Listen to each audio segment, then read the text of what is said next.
En el momento actual nos pueden aportar una vía de salida hacia la esquizofrenia colectiva en la que estamos viviendo ahora, rodeados de estos retos contemporáneos, de la crisis ecosocial, la pérdida del sentido, ¿no? Si quieres. Y precisamente ahí el sentido de comunidad creo que es importante rescatarlo, de esas comunidades comunales históricas de las que tenemos mucho que aprender, siempre revisándolas y revisitándolas para poder aprender de ellas. También tenían sus fallos, obviamente, y necesitamos hacer esa revisión con una mirada feminista, desde los movimientos LGTBIQ+, pero creo que tienen mucho que enseñarnos sobre autonomía, sobre soberanía, sobre democracia radical, ¿no? Una democracia directa, participativa,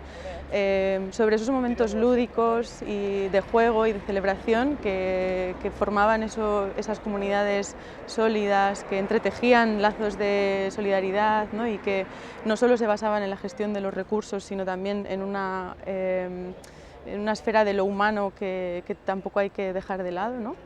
Y creo que para la construcción de estos comunalismos, desde la propuesta decrecentista, tenemos que atender, por un lado, a la transformación del concepto de propiedad,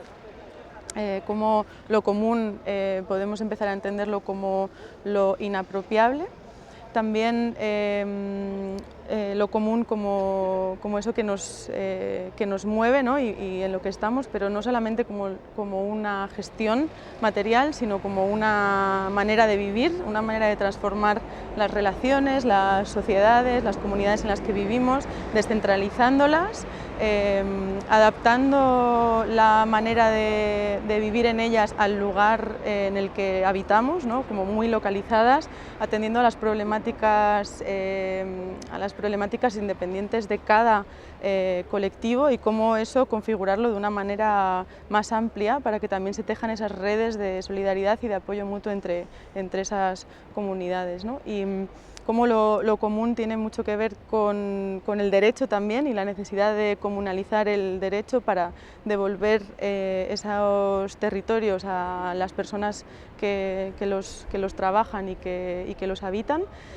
para que esa gestión pueda ser realmente fructífera, que podamos aprender de aquellos estudios de Ostrom y aplicarlos como un sistema en el que tengamos vidas mucho más conectadas, mucho más solidarias, en las que podamos tejer esas redes y esos apoyos mutuos que ayuden a entender el sentido de la vida, que la vida tiene sentido y es un sentido comunal que nos han arrebatado, para salir de las lógicas del mercado y del Estado y empezar a entender lo común como algo que tiene cabida y como algo deseable para el porvenir.